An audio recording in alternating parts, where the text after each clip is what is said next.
Hi, it's Joshua Feinberg from DCSMI, the Data Center Sales and Marketing Institute, and I'm thrilled to welcome you to this week's Data Center Sales and Marketing live Q&A show, the Data Center Go-to-Market Sales and Marketing live Q&A show, where each week I tackle a handful of the biggest questions that we're hearing about from all over the data center ecosystem, from data center operators like hyperscalers, co-location companies, wholesale data centers, edge and modular data center providers, as well as data center technology and facilities companies that sell to and partner with data center related companies. Plus, there's construction and real estate companies and investors in and around the data center, digital infrastructure, and critical facilities, as well as outsourced sales and marketing companies that work with data centers, digital infrastructure, and critical facilities. And regardless of what role that you would, regardless of what your function is on the go-to-market team, maybe you're in sales, marketing, account management, product, channel partnerships, or perhaps you're the maestro, the orchestra conductor, the executor in chief, collaborator, aligner in chief, getting everyone in the right seats on the bus, rowing the boat at the right speed, playing at the right tempo, and making sure that everything all comes together to help each individual and team member and groups of teams across your company achieve their ambitious growth goals in and around data centers, digital infrastructure, and critical infrastructure. If this is your first time joining us for the Data Center Go-to-Market Sales and Marketing Q&A, our weekly live show, welcome. I'm Joshua Feinberg from the Data Center Sales and Marketing Institute. We're all about elevating the role of sales, marketing, and go-to-market professionals in the growth of the data center industry. If you have any kind of input, any kind of role, any kind of stake in growing your career, growing your team's impact, growing your company's impact in and around the ecosystem, you are for sure in the right place. So what is on the agenda? What are the biggest challenges that we'll be looking at this week? First up, how to generate quality data center leads. Next, we'll get into how to generate leads for data center power technology. After that, we'll turn our attention to how to hire good salespeople for Tier 4 data center co-location services. Then we'll take a quick break for a message from our sponsor. After that, we'll look at how to increase lead generation for power-saving technologies in and around data centers. After that, we'll look at how to grow a data center decarbonization and heat reuse consultancy. And as we head down the home stretch on this week's Data Center Go-to-Market Sales and Marketing Q&A show, we'll wrap up today with a look at how to generate data center storage leads. If you have an idea for a topic or a big sales and marketing challenge that we should address in an upcoming episode in one of our upcoming Data Center Go-to-Market Sales and Marketing Q&A shows, please be sure to leave that as a comment on whatever platform you're watching on, and we'll do our best to get that in the queue for an upcoming weekly show. So first up, what should we look at this week? Oh, one more quick thing. If you want to make sure that you get notified about upcoming resources and educational events like this, make sure that you subscribe to our Data Center Sales and Marketing newsletter that comes to your email inbox on Sundays. You can subscribe on our website at www.dcsmi.com. So first question up is, how do we generate quality data center leads? How do we generate quality data center leads? So my first advice is when it comes to generating leads, the word quality can mean different things for different companies and even different teams within different companies. And it actually introduces a bit of subjectivity if you're not really careful with that. And that subjectivity is a lot of times what gets marketing and sales teams into some pretty heated arguments. So let's head that off by proactively defining what quality actually means. So the first thing we need to figure out is, from what companies do you want these leads to be coming from? At the account level, at the company level, how do we dial that in? And usually for most companies in and around the data center ecosystem that are established, they're going to look at where they've been most successful.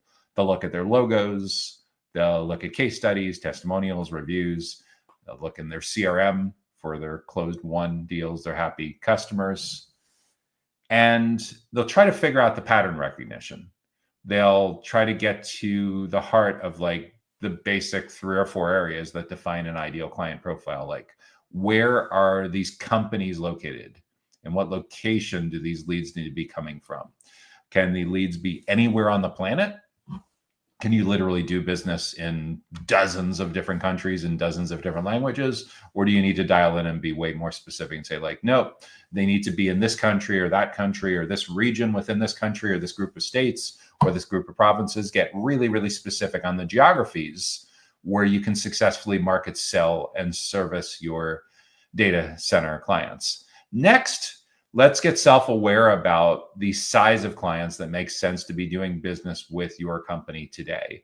Not necessarily where you want to be 12, 18, 24, 36 months down the road, but given where you can win deals today, where you can adequately retain and get good onboarding and the clients easily get to initial value, intended value, and extended value. Where can those things happen today in terms of their company size? And I recognize that for a big part of the data center operator ecosystem and other parts of the data center ecosystem, when I say size, your first reaction is kilowatts or megawatts or square feet or square meters.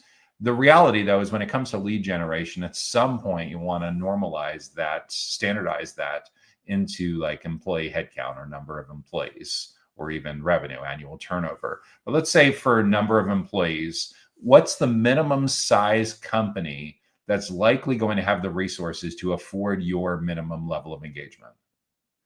And along the same lines, are there certain companies that are so massively large with tens of thousands of employees that your company just may not have the resources to properly market, sell, and service them today?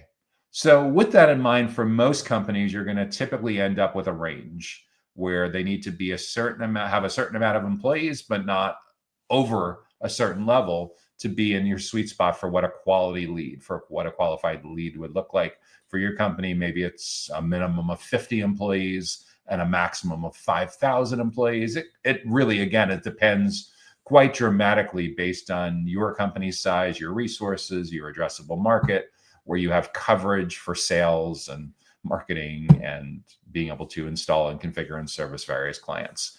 So we talked about the geography part of it, of what determines a qualified lead. We talked about company size. Another thing that's for sure a big issue in data centers, digital infrastructure, and critical facilities has to do with industry or business model or vertical markets, as they're sometimes called. And why is that a big deal? Because when you overlay, when you think about like a Venn diagram at the intersection of your client's location, the geography part that we were just talking about a few moments ago, and a particular industry, certain kinds of compliance requirements or certifications or accreditations tend to pop up for certain kinds of regulated industries. In certain locations, it doesn't matter the industry, everything is regulated. Big parts of the European Union would be a perfect example of that. There are certain states with the United States where it's an across the board, where there's certain things that you either have or don't have to be qualified to do business in that particular region for most parts of the data center ecosystem among the 52 or 57 different business models in and around data centers. But when you add in certain kinds of industry targeting, like healthcare, education, government, financial services, there's for sure in many different regions around the world additional compliance requirements, additional certification requirements that pop up. So if you have those, great. That industry should be explicitly included of what a qualified lead looks like. If you don't have that, that industry should be explicitly excluded from being qualified in your range of what's an ideal client profile or what a qualified lead particularly looks like. So when it comes to generating qualified leads, quality data center leads, to avoid any misunderstandings between the executive team and the sales team and the marketing team and the rest of the company as a whole. And when you look at your entire company, it's super important to document these 3 or 4 parts of what makes a company a great fit for working with your company, sometimes called an account. And that gets baked into a simple 1-page document, ideal client profile, ICP. Then within those companies, who are the ideal people that you need to be building relationships with, where these leads should be coming from the ideal people that you want to be educating and building trust with throughout their full buyer's journey, from the earliest signs of having a problem or a goal they're trying to figure out to the middle of the buyer's journey, where they're starting to compare the different kinds of solution options that you could put in front of them. And then it's the decision stage, when they're usually finally ready for a sales conversation. And to put this in context, it's critical, mission critical, that you're aware that many of your buyers now, most of your buyers now prefer a self-guided buyer's journey, a self-service buyer's journey, where most of their researching and comparing options and decision-making is happening without you in the room. And it wasn't always this way. If we were talking about this like back in the 2010s, at that time, CEB, the Corporate Executive Board that's now part of Gartner, found that 56% of a typical buyer's journey was over before sales contact. And it was that way for quite some time, from the relatively early days of digital and search engines and mobile and social media. So that was the state of how your buyers were reacting, behaving in the mid 2010s. 56%, typically about half of the sales cycle, happened without you in the room. But that wasn't too bad, right? You still were in there for the final 44% of the buyer's journey. Add a decade of digital transformation, add a lot of baby boomers retiring and a lot more millennials and Gen Z being in decision-making roles, add millions, at some point tens of millions of people working from home, and that 56% number has jumped all the way to 83%. Like the latest research out of Gartner found that 83% of a typical buyer's journey is over before sales contact, before vendor contact. That means that you're only in there, best case scenario, for the last 17% of the journey. And where it's super challenging is in that first 83%, your prospects and clients are learning from someone. Are they learning from your direct competitors, your indirect competitors? Are they learning from non-business model competitors like associations, events and media companies, channel partner programs that you're competing with or adjacent to you? But make no mistake, your most important buyer personas are learning from someone. The question is, do you want them to be learning from someone who is working against you? Or do you want them to be learning from the brilliant people on your own team? And this causes the entire go-to-market sales and marketing playbook to need to be rethought going forward. And it's not like this is a future prediction. This is already here, and it's been here for 3, 4, 5 years at this point.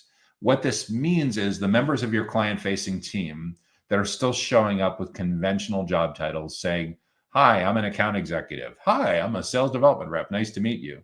The reality is, when your business card, when your LinkedIn profile, when your email signature shows up like that, fully expect that most prospects are not going to be willing to talk with that person until they're almost ready to buy. If that same person who knows quite a bit about your business, who knows quite a bit about data centers, critical facilities, and digital infrastructure, and most importantly, knows about this particular buyer persona that they're talking with, whether it's finance professionals, IT professionals, infrastructure engineers, facilities managers, whatever it is, they understand this kind of stakeholder and their kind of business pretty well.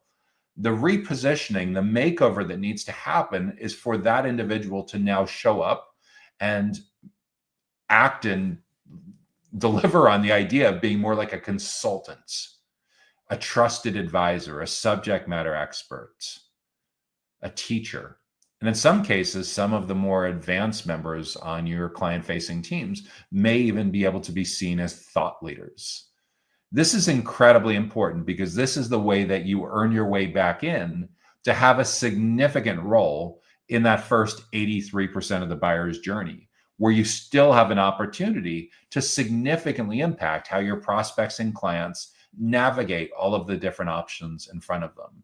In a typical buyer's journey for something like data centers, digital infrastructure, critical facilities, there may be roughly 28 touch points, 28 interactions that happen between complete stranger and purchase decision. For a lot of companies in and around data centers that are completely asleep at the wheel, they're investing a ton in one or two or three touch points, and they're really, really, really leaving to chance, betting their company's future on hoping that those two or three touch points are enough. And unfortunately, in most cases, it's not. And it leaves your sales team, it leaves your revenue organization, it leaves your company in a really vulnerable position to be disrupted by someone that comes in and has an active role in a lot of those and many of those 28 touch points between complete stranger and purchase decision. They're showing up and they're over indexing. They're delivering tremendous amounts of value to educate and build trust with these leads that you want to have in and around the data center ecosystem. They totally understand the customer insight on each of your most important stakeholders on that decision committee, each of their most important goals and challenges, and they're showing up becoming a tremendous resource to help that particular person understand not only the answers to the questions that they currently have, but helping to proactively guide them to the typical milestones and roadmap that a person like that in that particular job function, in that particular geographic region,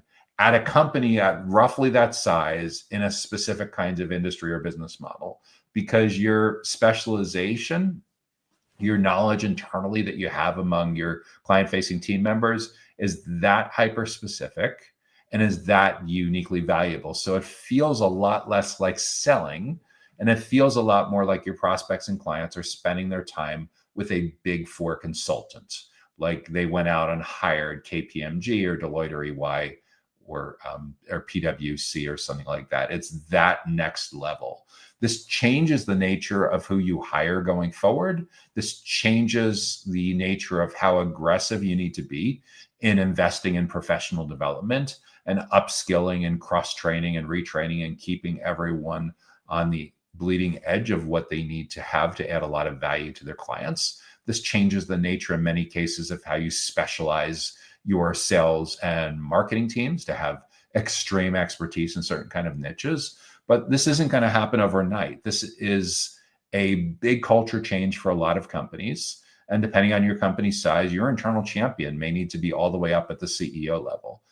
If you work at a Fortune 1000, a Fortune 500 company with tens of thousands or hundreds of thousands of employees, no, it's very unlikely that your CEO is going to be the internal champion of this kind of initiative, of saying, hey, we're tired of getting pushed around in the sales process. We're tired of our prospects and clients treating our team members like crap. We're better than that. We're smarter than that. And gosh darn it, we got to let the world know about it. That kind of initiative, that kind of internal champion, that is totally necessary if your company has a few dozen or a few hundred employees. If you're significantly larger, that kind of C-level internal champion, C-level executive sponsor is typically like a chief commercial officer or chief revenue officer or chief marketing officer or something like that. But make no mistake, if you're still leading with a pitch, if you're still leading with a product spec sheet, if you're still leading with collateral that was provided to you by companies that you represent, this isn't something that's going to happen in a couple of years. This is something that has already happened. The only question is how far along you're going to let this get out of hand. And if you're looking to understand, like, well, how did we miss this? What were the early signs of this? Well, most SaaS companies, software as a service companies, and hyperscalers and public cloud companies have been using this exact playbook for the better part of a decade now. For some crazy reason, leaders in data centers, digital infrastructure, and critical facilities thought that what they had was so incredibly special that the exact same CTO or director of infrastructure or director of IT operations or whatever would prefer the self-driven journey and all that convenience and being in the driver's seat with SaaS companies and like, oh, no, you're from a data center operator. We'll go back to buying the way we did 20 years ago when MySpace was a thing and you still had a BlackBerry. Seems a little far-fetched, right? So, the interesting part is when people push back and they say, we know our buyers, I'm like, how well do you know your buyers and how recent have you done thorough buyer persona research, customer insight research? Because I'm on the younger side of Gen X. All of the baby boomers that I know that still work full-time, or most of them are in more part-time roles at this point in time. Everyone that's still going to conferences, that's still actively involved in the data center industry that I'm aware of, totally is on LinkedIn several times a day. They attend webinars, they speak at webinars, they watch YouTube videos, they're on podcasts. Some of them have their own podcasts. You want to test this out? Try commenting on one of the posts that they've shared on LinkedIn and watch within a matter of minutes, they're interacting back and liking your post. This is not a digitally resistant baby boomer. So we have now reached the tipping point where nearly everyone in data centers, digital infrastructure, and critical facilities prefers this digital driven buyer's journey and only wants to spend time with a company in the context of traditional sales when they are almost ready to buy. So this is extremely important to your overall approach to generating quality data center leads. Is the purpose of this lead generation is to understand who they are and where they are in the journey. By who they are, what do you know about this particular buyer persona? What are their biggest goals? What are their biggest challenges? What if they get right? We'll get them a big bonus and a promotion. What if they screw up? Could potentially derail their career. What's messing up their work-life balance? What's causing them and their team members incredible amounts of stress? What's threatening their company's survival, their career track? Once you have the consensus on that in their own words, and this is why we need to do the research. We can't just talk to a couple of internal team members. We need to have either face-to-face or video conversations or surveys or studying their search and social footprint. But we need to get the consensus on these issues in their own words, because that is the path forward to putting out incredibly helpful, relevant educational content and planning, promoting, and hosting incredibly impactful educational events. And we need to be self-aware enough to recognize that different kinds of stakeholders care about different kinds of issues. The one that's most important to your company's economic impact, your financial goals, you'll almost certainly designate as your primary buyer persona. The second most important kind of stakeholder that shows up on these decision committees will be your secondary buyer persona. The third most important kind of stakeholder that may show up on larger decision committees, you'd call that a tertiary buyer persona. And the person that shows up that knocks the whole thing off track for their own self-serving interest, like a detractor, that's a negative buyer persona. So once we understand that, we can get our segmentation right, we can get our targeting right, we can document this, and we can make sure that our lead generation is focusing on the right people. Then we also need to be aware that in a self-driven buyer's journey, the self-service buyer's journey, we got to have a significant presence in the awareness stage and in the consideration stage. We can't just phone it in and keep our fingers crossed and wait all the way to the decision stage to start generating leads. So how do we know what these topics are? Well, once you've done your homework, it becomes a lot more straightforward to figure out what their goals and challenges are and how we're going to create these great educational resources and great educational events that allows us to dramatically build up the know, like, and trust. And when these qualified leads are spending significant amounts of those 28 touch points with members of your client-facing team, beautiful things start to happen. For example, your company is nearly guaranteed to stay on the shortlist. When you do this exceptionally well, you'll also find that the people that are consuming these kind of educational resources and attending these kinds of events start to become really receptive when you send them an email that says, hey, I see you're registered for our Lunch and Learn next week, typically for cybersecurity or facilities, energy management, or whatever. It takes a village. There's usually stakeholders involved from these 3 or 4 different teams. with that in mind, is there anyone else from your team that should also attend? If so, hit the forward button on your email, write a sentence or two, and feel free to invite your colleagues. We'd love to host them as well. And this is starting to work because you look down at your registration rosters and you look down at your attendance rosters. You're like, wow, that's pretty interesting. There's 35 people registered for this. There's 340 people registered for this. And there's a cluster of like 5, 6, 7 people from the exact same company that registered within a half hour, 45 minutes of each other. That's amazing. They're talking about us. So when you do this right, this is how you start to meet the decision committee while there is still a significant chance to impact how they navigate this whole research and decision-making process. If you're not found, you're leaving it to chance that they find you at all, and you may be immediately treading water because one of your more proactive, forward-thinking competitors got in there early and often and is educating and building trust with the leads that you want to be having. So when it comes to generating qualified data center leads, make sure that you're on the same page internally about who these leads are, what company they come from, who they are individually, what they care about, and then build your whole lead generation program, lead nurturing and sales cycle acceleration program around having a very, very valuable presence, educational presence, consultative kind of presence in as many of those 28 touch points as possible between complete stranger and purchase decisions. So that's how to generate more quality data center leads. Next question up is,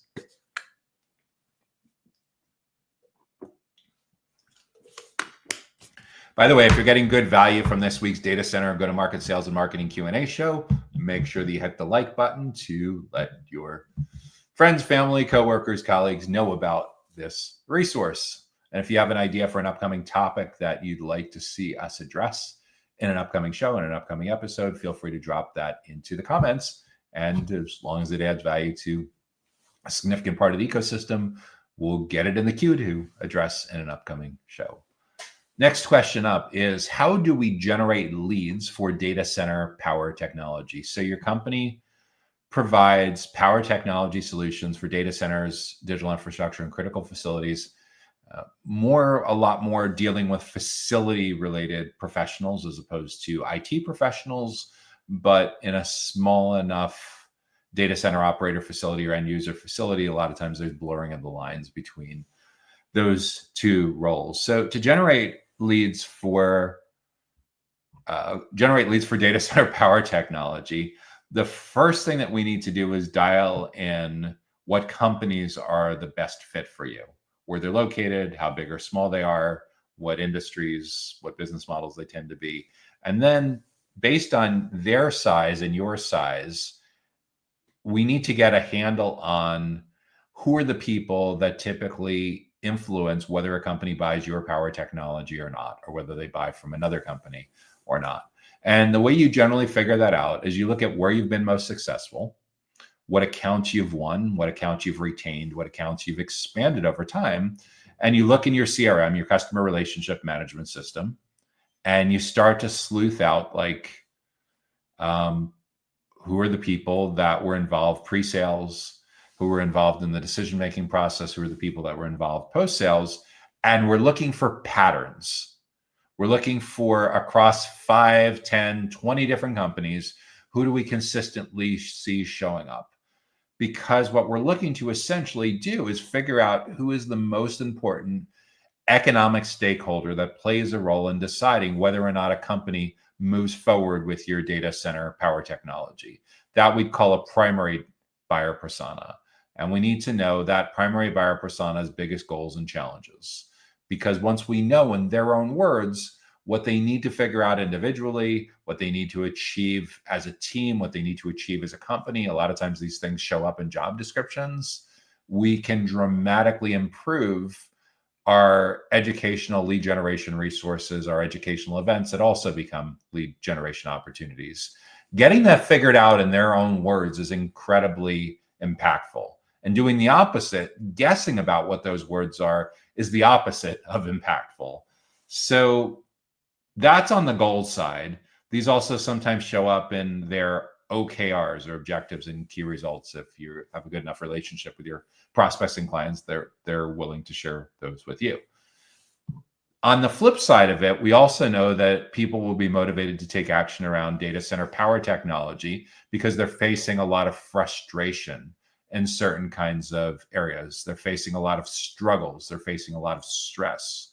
There's certain things having to do with power technology that are causing them to have a crappy work-life balance, that are forcing them to get called while they're out on vacation. So it's really annoying their family and their loved ones, their significant other and their kids or whoever else they're supposed to be enjoying this downtime with.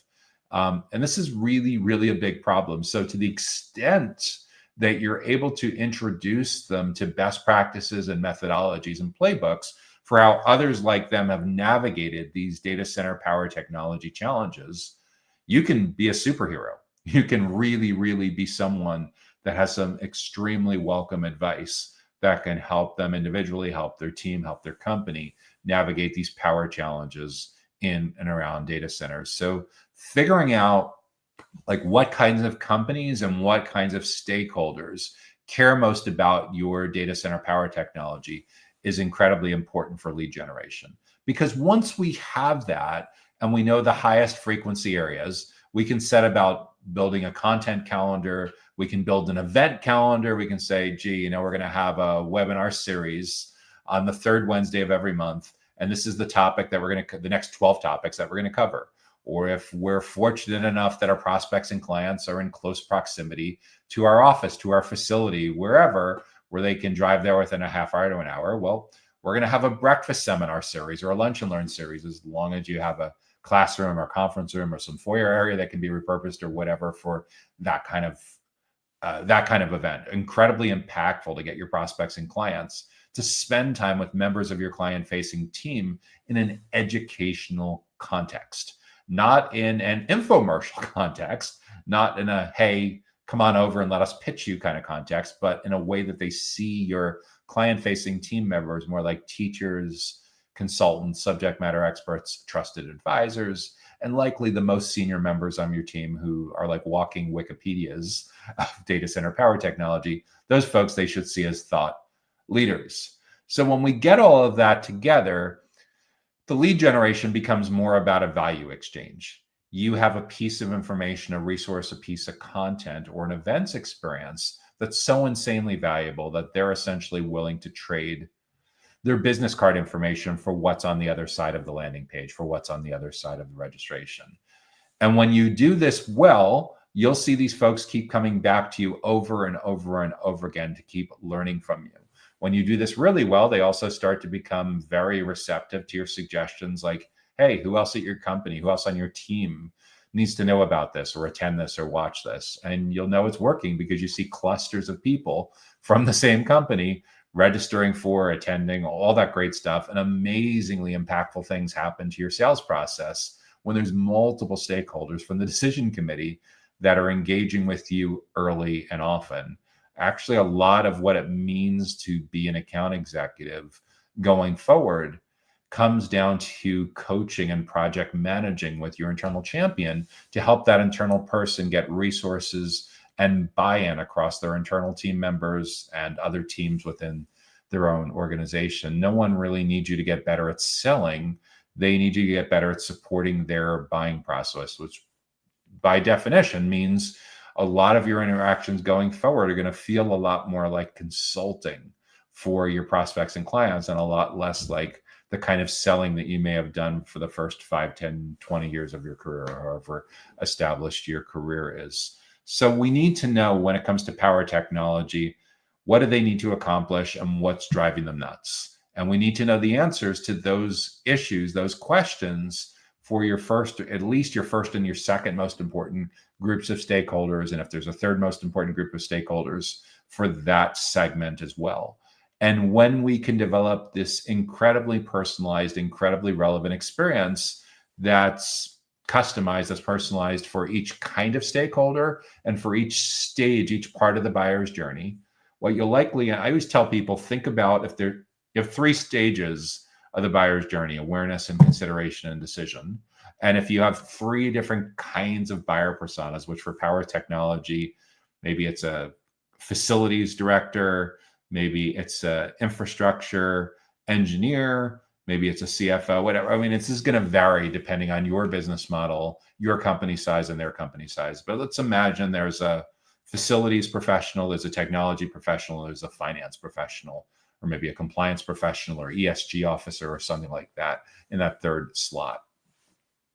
When you can deliver amazingly helpful educational resources and educational experiences where that kind of person wants to spend time with you as opposed to you having to chase and beg and nag to get time on their calendar, it is a game changer for generating leads and nurturing leads and accelerating those leads into great sales opportunities. So much so that it nearly guarantees that your company stays on the short list.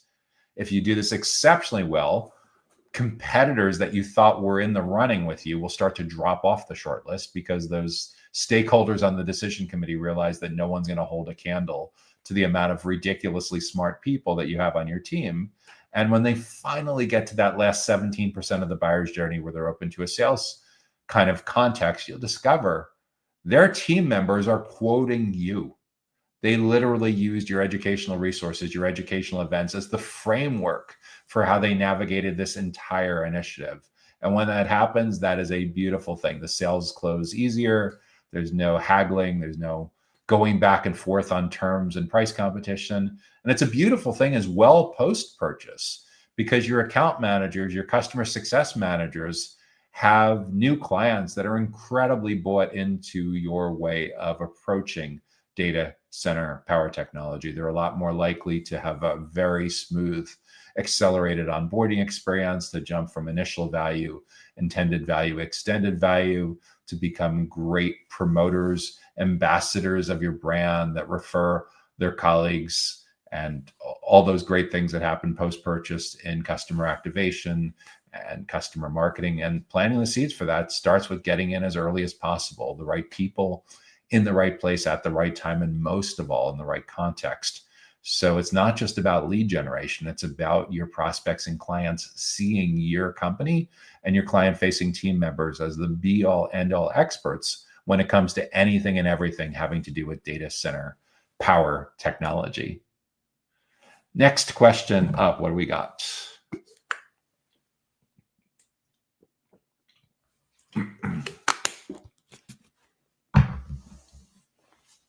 How do we hire good salespeople for tier 4 data center colocation services? So how do we hire the right kind of salespeople, good salespeople, effective salespeople for tier 4 data center colocation? Well, the answer today is actually quite different than it would have been 10, 15 years ago, back when colocation was really starting to just pick up traction in the marketplace. Today, we need to recognize that there's certain parts of colocation that have already become commoditized, especially if you have a legacy facility where you're struggling on rack density because there just isn't enough power to go around. But big picture, the nature of what it means to sell has changed quite a bit. And this definition, this framework for what it takes to be successful in data center sales has to adapt to adjust to the self-driven buyer's journey. What does this mean?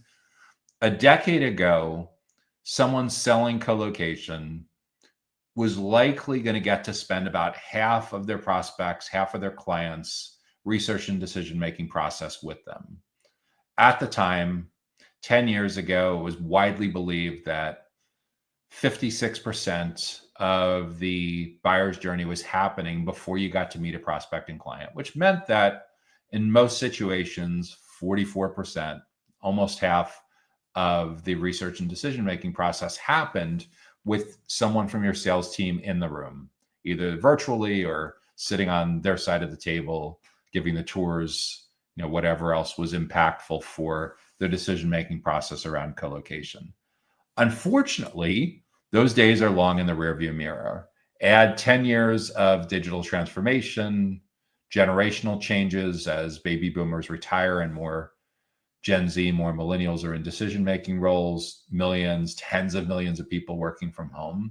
And then we've now arrived in this place where 83% of a typical buyer's journey is over before you get to meet a prospect in a sales context. In other words, they don't want to meet with you. Your prospects and clients don't want to meet with an account executive or sales development rep anymore until they're almost ready to buy. If you're lucky, you're in there for the last 17% of the buyer's journey. This is a huge challenge for companies with a traditional sales and marketing playbook that they haven't adjusted much in the last 5 or 10 years. But it's also an enormous opportunity, a big opening for companies that can get in front of this. What does it mean to get in front of this? What it means is dialing in how your account executives and sales development reps position themselves to the marketplace. So instead of being seen by their traditional job titles, their prospects and clients perceive them to be more like teachers, consultants, subject matter experts, trusted advisors, and some in more senior levels on your team may even be seen as thought leaders. What does this mean in practice? Well, I host interviews every single week on the Data Center Go-to-Market podcast with all different kinds of sales professionals, actually across the full go-to-market team, across the full data center ecosystem. And one thing that I've seen coming up quite a bit among data center operators, like companies that are heavily involved in selling colocation and hyperscale and other kinds of digital infrastructure, the sales professionals that have sustained their careers have a level of technical knowledge that, frankly, you might find quite surprising. When I hear these folks describe like what they do with their nights and weekends computer lab in their home office, in their basement, wherever it is, what they're doing in their downtime to keep their skills sharp and to stay relevant to the most important prospects and clients that they want to build their relationship with. It's not just that they're checking off the box on some entry-level IT or networking kind of certifications. No, their level of knowledge about anything and everything that you can see in a data center that a client would be curious about when you're giving a tour is so next level that these folks, if they wanted to, on a nights and weekends kind of side hustle project, could hang out a shingle and be a fractional CTO, an outsourced CTO for small and medium-sized businesses in their local area.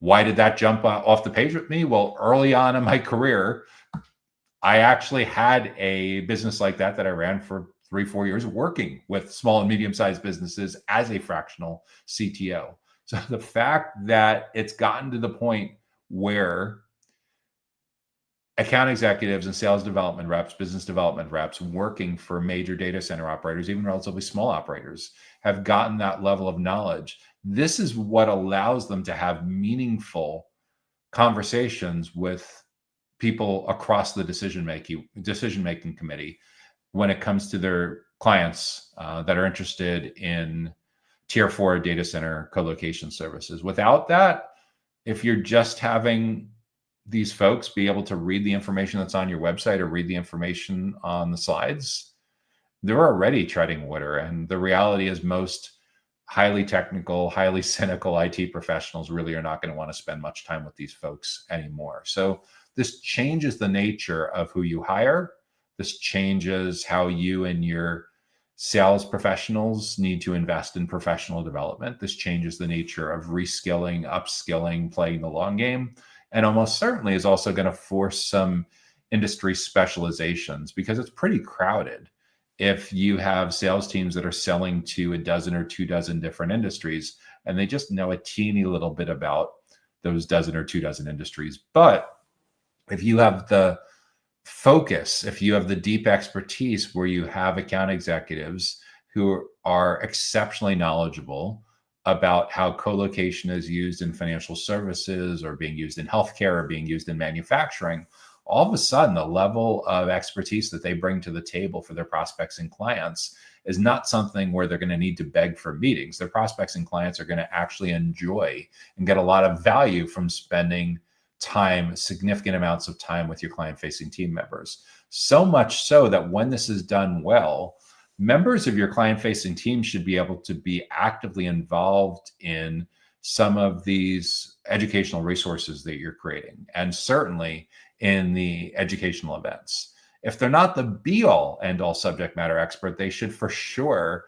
know enough of your successful clients and your channel partners that they can be the one moderating a webinar panel or moderating a breakfast seminar panel or lunch and learn panel or something like that, because they know for sure who to go to, who to invite, and what kinds of questions would provide a lot of value to the audience for this particular buyer persona. But yeah, for sure, this changes the nature of what it means to hire good salespeople for tier 4 data center colocation. The low end commoditized kind of services that feel more like you're selling a co-working space for servers. In many cases, those low-end purchases are all being driven to self-service purchases, self-service onboarding, because there's just not enough money in it for you to be able to afford competitive sales compensation. So what we're left with is selling more into the mid-market, selling more into the enterprise.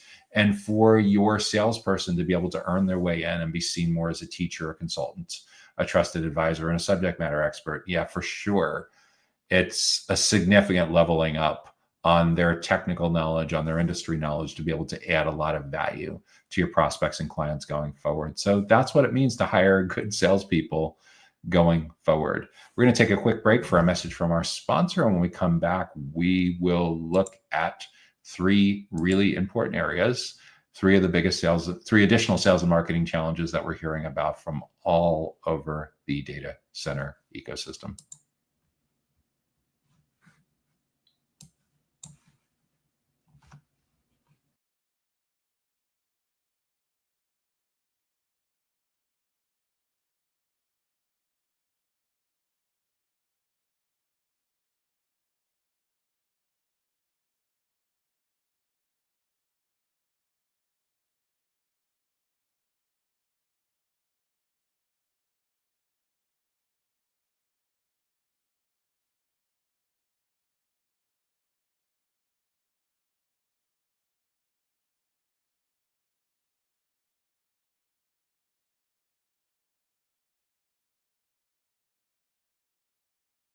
Data Center Go-to-Market Sales and Marketing Q&A is sponsored by DCSMI, elevating the role of sales marketing and go-to-market GTM professionals in the growth of the data center industry.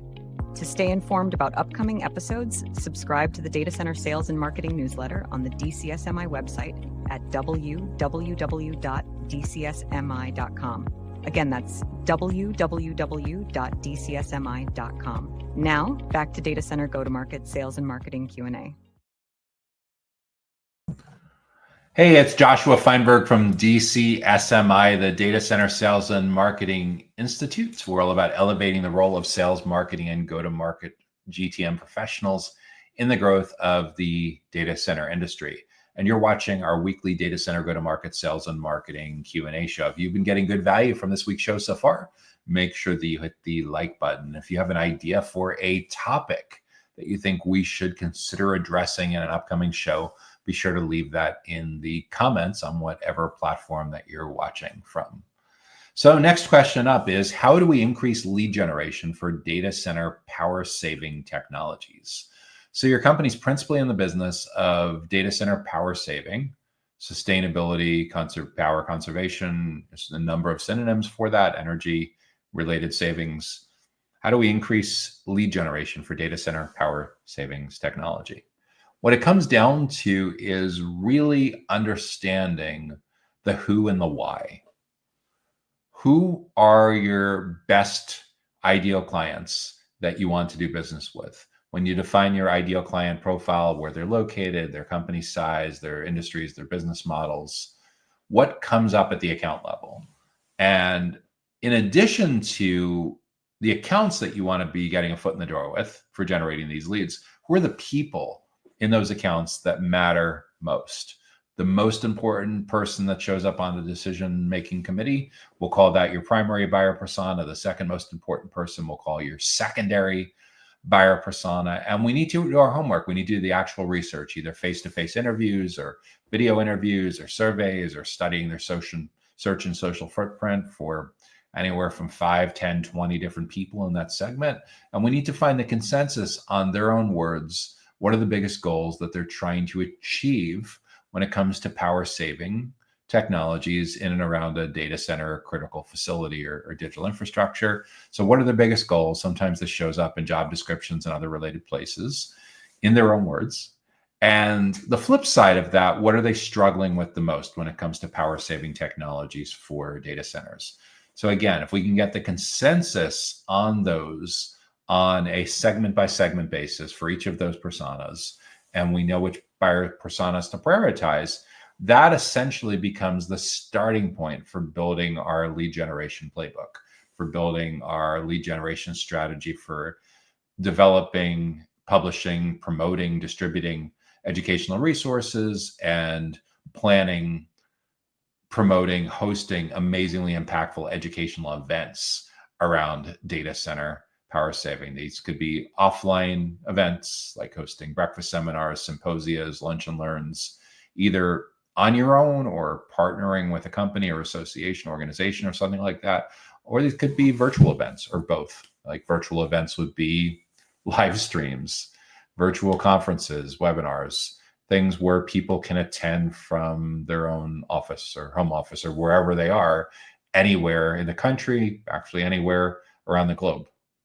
So the offline events would be most interesting if your prospects and clients in your addressable market, in your ideal client profile, tend to be located within relatively close proximity to where you're located, where they could be, say, within a 30 or 60-minute drive of being able to come down to your facility and enjoy a informative workshop, training session, whatever you want to call it, however you want to position it, at your own facility, in your training classroom, in your conference room, in your foyer that's been repurposed for that. And you recognize the massive impact that that can have in educating and building trust with individual stakeholders and encouraging those individual stakeholders to bring their coworkers, their colleagues, their boss, who can also benefit from these educational experiences. For companies that are doing well with this, they sit down from what they learned from the buyer personas, and they are literally mapping out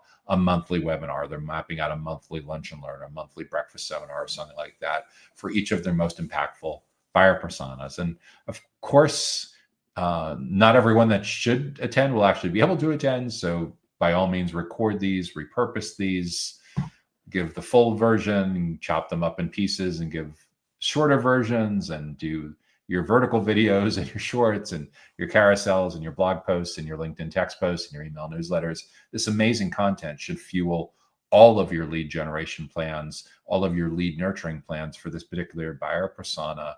So what it largely comes down to is, for increasing your lead generation for data center power saving technologies, is getting your company to really rally behind this as a super important initiative.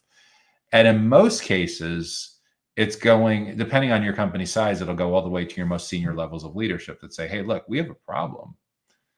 We're losing deals we shouldn't be losing. We're not retaining clients that we should be retaining, because in many cases, we're just not showing up. And we're tired of prospects and clients treating our team members like crap and taking us for granted. We're better than that. We have some super smart people on our team. Why is this the best kept secret? Well, going forward, we're not going to make it the best kept secret. We're going to invest significant resources in letting the right people in the right places at the right time. And most of all, know that in the right context, that for the segment, the data center power saving technology segment, that we are the leader, that we have the best expertise on in this particular geographic region for particular company sizes, for certain industries, and for certain kind of stakeholders. And for a lot of companies, this is such a big deal when it comes to really rethinking your go-to-market, when it comes to rethinking your sales and marketing playbook, that for a small to mid-sized company up to, say, a few hundred employees, your CEO really should be involved in promulgating and advancing that kind of message to get cultural buy-in throughout your company. Obviously, if you work for like a huge Fortune 1000 company with tens of thousands of employees, like your chief commercial officer, your chief revenue officer, your chief marketing officer may be the appropriate person to lead this charge. But for increasing lead generation for data center power saving technology, it largely comes down to not only understanding this customer insight better than your competition, but making a considered effort to play the long game and to show up early and often, so that your client facing team members have a strong presence as an educator, in a trust building kind of presence with the most important kind of members of those decision committees throughout their full buyer's journey.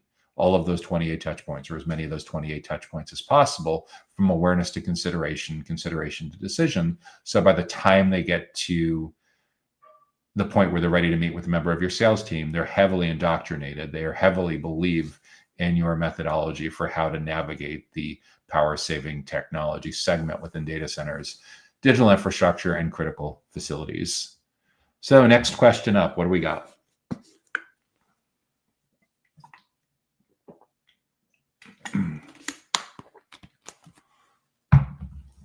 How do we grow a data center decarbonization and heat reuse consultancy?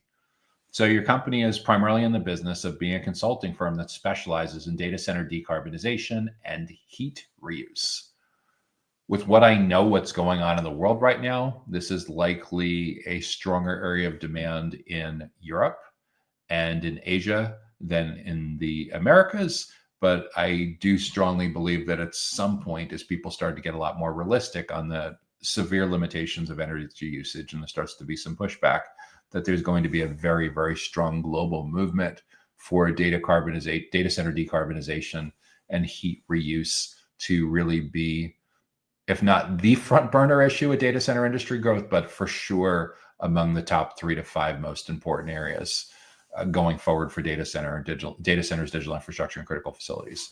So to grow a consultancy where you want to be known as the be-all, end-all expert, either on the planet or in a particular geographic area for certain size companies and certain kind of industries, both with data center decarbonization and heat reuse, we need to figure out who are the right companies, which are the right companies, which are the right accounts that you want to have this presence, that you want to build this strong professional brand within, and who are the right stakeholders within these companies that matter most. When it comes to decarbonization and heat reuse, there's likely an ESG, environmental social governance kind of person that's involved in this. There's likely a compliance kind of person that's involved, assuming that there's regulatory issues that come up in your area. There's certainly financial implications.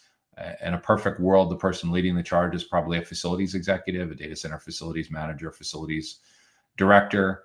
And it depends on your company size. It depends on their company size, how many different hats an individual wears, how many different roles that are either broken out into unique jobs or rolled up into fewer jobs because one person is taking on a lot of varied responsibilities because it's a smaller organization. But at the end of the day, we need to know who these stakeholders are. And when you've been successful in closing new consulting clients and retaining and expanding those clients, which stakeholder has had the biggest impact? That will call your primary buyer persona. The second most important stakeholder that shows up on the decision committee will rank them as your secondary buyer persona.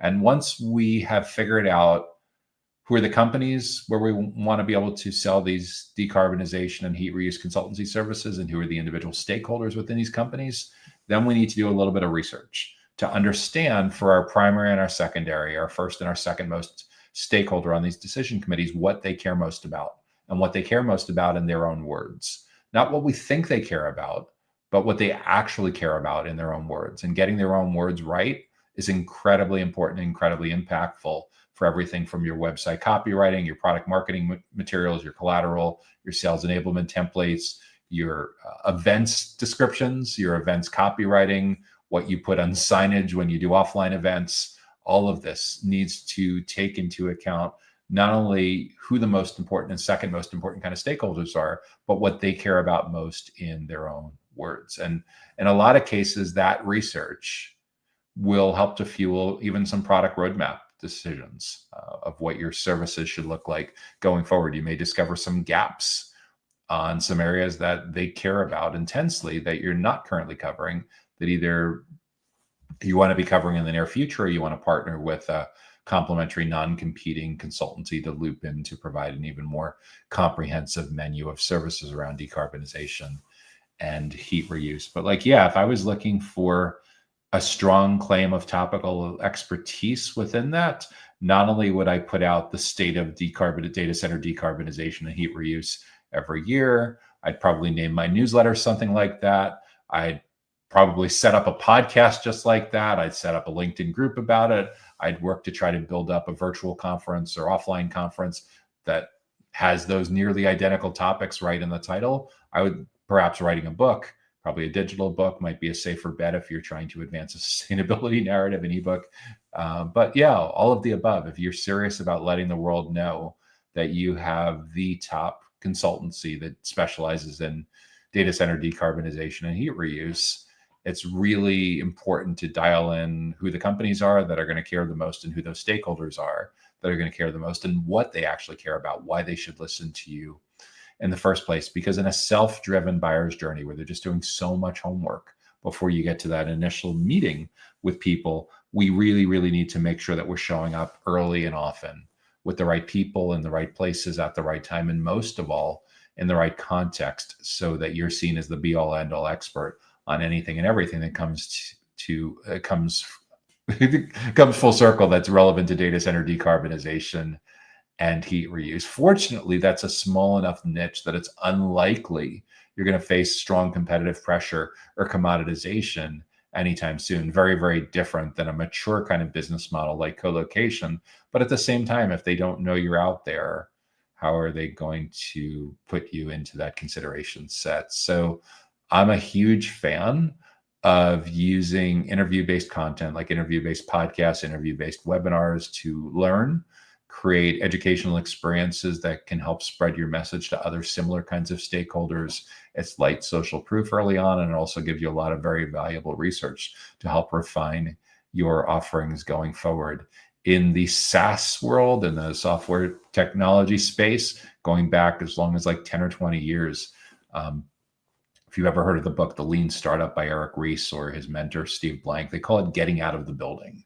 What that means is when we just talk about these things internally and we don't get input from stakeholders outside of our company, there's a lot of myopia that comes up. So in order to really, really figure out what's top of mind for specific kind of stakeholders and specific kinds of companies, when it comes to decarbonization, when it comes to heat reuse, it's incredibly important that we have face-to-face conversations, video calls, that we do surveys, that we study how they describe themselves, the kind of content they interact with, basically their search engine and social footprint that shows up when we look at what the breadcrumbs that certain kinds of people leave behind at the intersection of decarbonization and heat reuse. So that's how I would approach all this: prioritizing limited resources, prioritizing your buyer personas, having a specific revenue goal in mind, knowing what your average consulting engagement looks like. Like, for example, let's say you're starting this business in this consultancy in the European Union, and your goal, we'll keep the numbers really simple, was to have €1 million in turnover in year 1 or year 2 or something like that, or year 3, whatever it is. So you're looking to have a €1 million business, and the average consulting engagement is €100,000 annually. So you essentially need 10 consulting clients. You think your historical close rate is going to be that you're going to need 4 sales opportunities to get to 1 new client. So to get to 10 clients, you'd need 40 sales opportunities.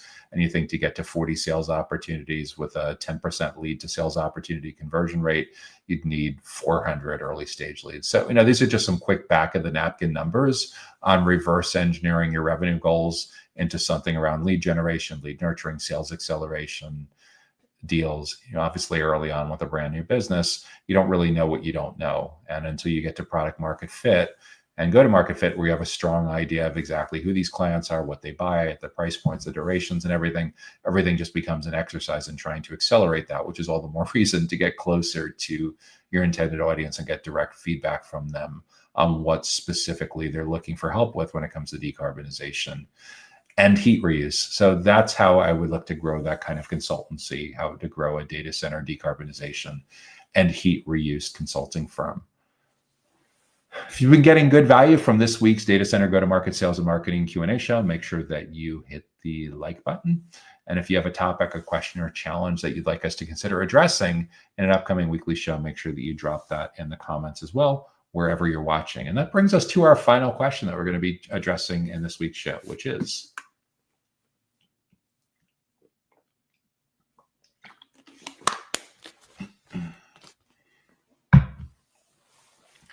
How do we generate data center storage leads? How do we generate leads for data center storage? That's a fantastic question. And it's certainly a really big area right now in data centers, digital infrastructure, and critical facilities.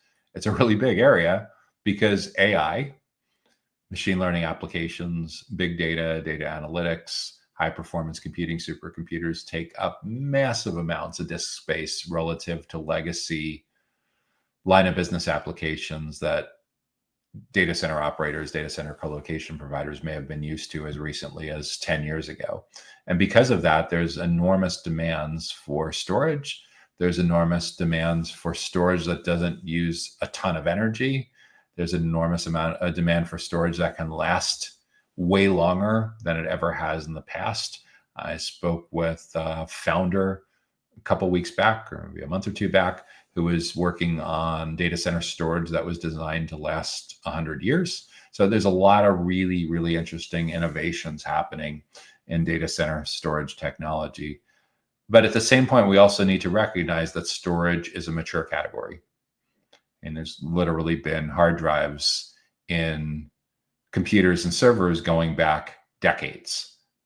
So from a innovation standpoint, from a product roadmap standpoint, you're likely always paying attention to what's coming next and needing to stay really close to your intended clients and your intended channel partners to make sure that you're delivering the same kind of storage solutions, the same kind of storage products and services that they need now and that they anticipate needing in the coming months. So with all of that in mind, lead generation for data center storage comes down to getting really specific about, at the company level, at the account level, where can you win most often? This is your ideal client profile. So in terms of where you can ship, where you can successfully market and sell, where you can successfully service your data center storage solutions, let's get the geography taken care of first. So that's global, or a group of countries, or a single country, or a region within a country. Get really specific in that ideal client profile of where you're going to be doing business, or where your channel partners potentially are doing business. Second, get realistic about what size companies are best suited for your kind of data center storage. Is your minimum level of purchase high enough that they have to have a certain size, a certain amount of resources, a certain amount of revenue to be able to realistically afford your entry-level products? Or is your entry-level point inexpensive enough that even a pre-revenue startup or a really small business could afford what you have?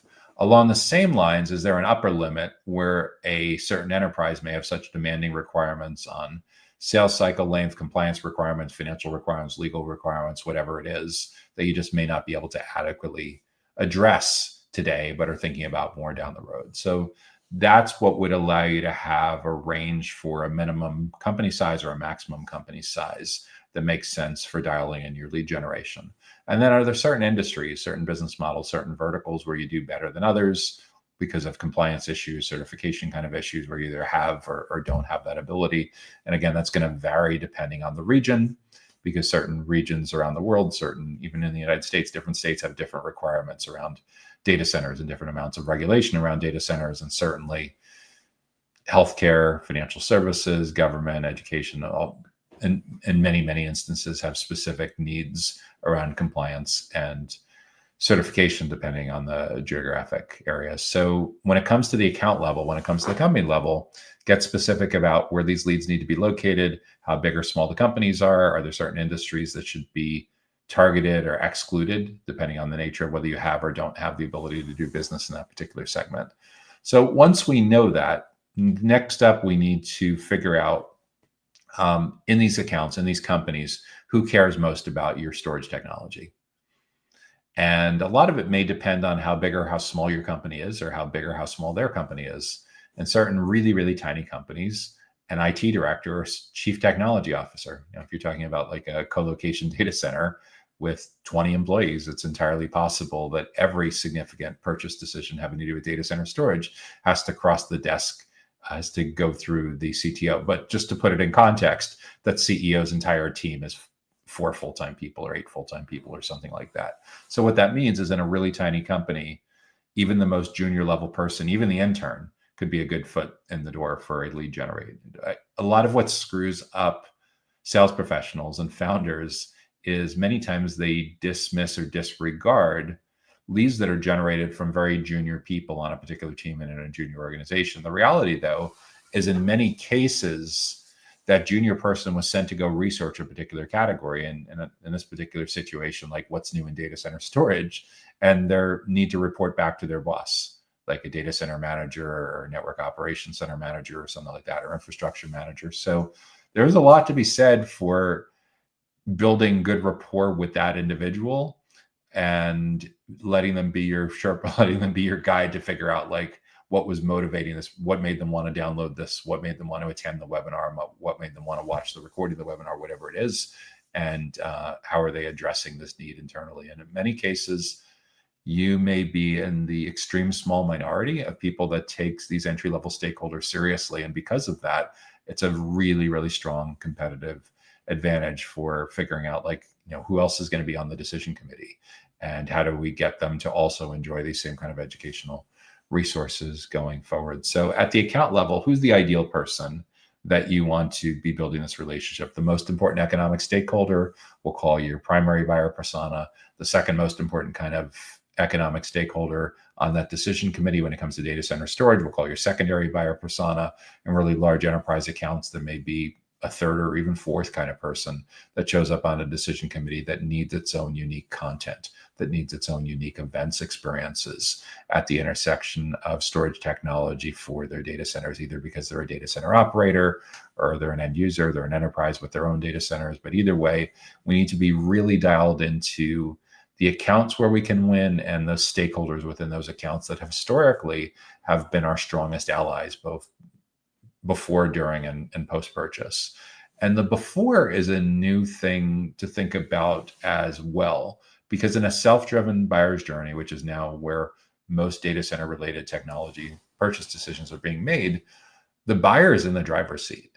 They are just doing tons of self-directed research before they ever get to you. This is very different than as recently as 10 years ago, where they typically got about halfway through researching storage. And at like the halfway point, at the 56% point at that time, they're like, okay, well, now I'm ready to talk to an account executive. Now I'll talk to a sales development rep. Those days are long gone. Baby boomers retiring, more Gen Z and millennials in decision-making roles, millions, tens of millions of people working from home, all of this digital transformation. Now, typically like 83% of a buyer's journey, nearly all of the buyer's journey is over before someone wants to meet with an account executive or a sales development rep. And this is a big challenge for a storage company with a very traditional playbook, but it's also a great opportunity if you're the one that shows up early and often, more as a consultant, a teacher, a trusted advisor, a subject matter expert, maybe even a thought leader on data center storage. And I think the biggest open area that a lot of people are overlooking is extreme sales specialization and lead generation specialization at the intersection of data center storage and specific industry segments. Because when you're the only one that has produced the definitive guide to data center storage for healthcare IT executives or financial services executives or manufacturing executives, you're really not going to have a lot of competition for that credibility. You're not going to have a lot of competition for, hey, there's 10 different webinars on this topic to go to in every given month. So yes, there's smaller segments, but because of that, you can be the 800-pound, you can really go into beast mode in that particular space with really crushing the know, like, and trust with your intended audience. So when it comes to generating data center storage leads, be aware of the self-driven buyer's journey.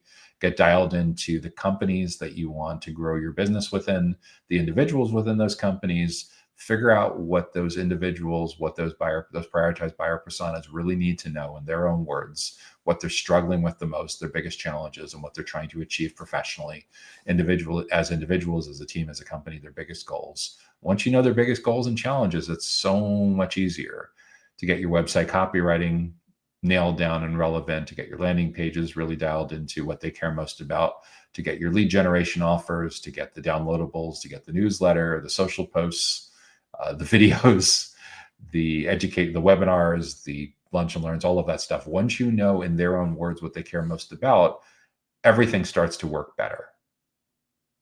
It's not just a matter of getting your lead volume up and your cost per lead down. It's setting the stage so that those particular stakeholders see your company as the be all end all expert when it comes to anything and everything having to do with data center storage. Like, you're completely crushing this category. You're like the HubSpot Academy of your space, of your segments, so much so that they want to spend time with members of your client facing team. You're not having to nag and bug them to get meetings to come in and do a pitch. They get so much value from spending time with your solutions engineers, your sales engineers, your account executives, your project managers, your account managers. They're learning so much from them that you're like cemented into the short list. And other companies that don't have that deep emotional bond with your prospects and clients, they're falling off the short list. And they're using your tools and resources as their methodology for how they're planning these initiatives, so much to the point that when they're finally ready for a sales conversation with you or a channel partner, they're literally quoting your experts. It's crazy, right? When this works, it is such a beautiful thing. But so many companies, even in this segment, are still thinking too transactionally. They're still like have this kind of hit and run mentality. They're still selling the same way they did 10 or 20 years ago. And it just doesn't work anymore. Even baby boomers, there's not a ton of baby boomers that are still actively working full-time in the data center ecosystem, but there's quite a few that work as advisors, that work on a part-time basis, on a fractional basis. And all the ones that I know, they're on LinkedIn all the time. They're constantly attending webinars. They're speaking at webinars. They're on other people's podcasts. They're very, very digitally savvy. So like, the world has changed. So if your lead generation playbook, if your lead nurturing, if your sales acceleration playbook hasn't kept up with these purchase preferences, this isn't something that's going to happen in a couple of years. This has already happened. And we know it's already happened because SaaS companies, software as a service companies, and infrastructure as a service companies have been running these kinds of educationally heavy playbooks for 8-10 years already, going back to like early mid 2010s. So the question is, are you going to show up in a way that gets you into these conversations where you're essentially getting invited into their side of the table?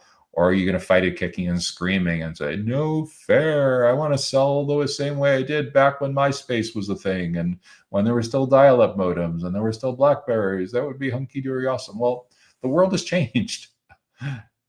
I see too many companies, especially data center operators and data center technology. It's like, would you like to buy some AI? And they're selling it out of like a horse and buggy.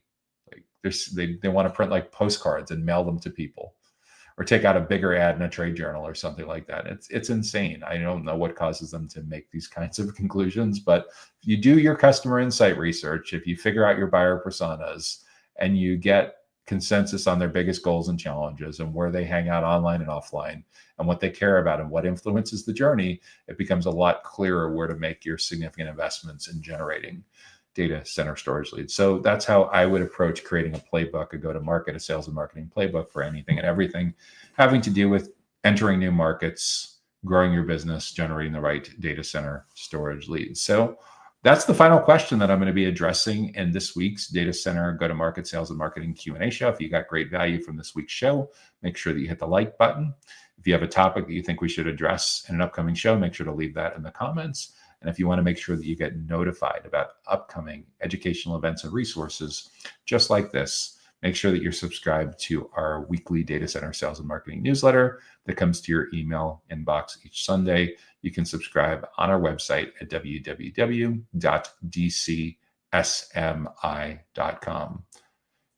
If we're not connected on LinkedIn, also feel free to mention that you watched this show, and I'll be happy to look forward to connecting with you as well. So glad that you're able to join us this week. Look forward to seeing you back next time, and I wish you great success in growing your influence, your team's influence, and your company's influence in data centers, digital infrastructure, and critical facilities.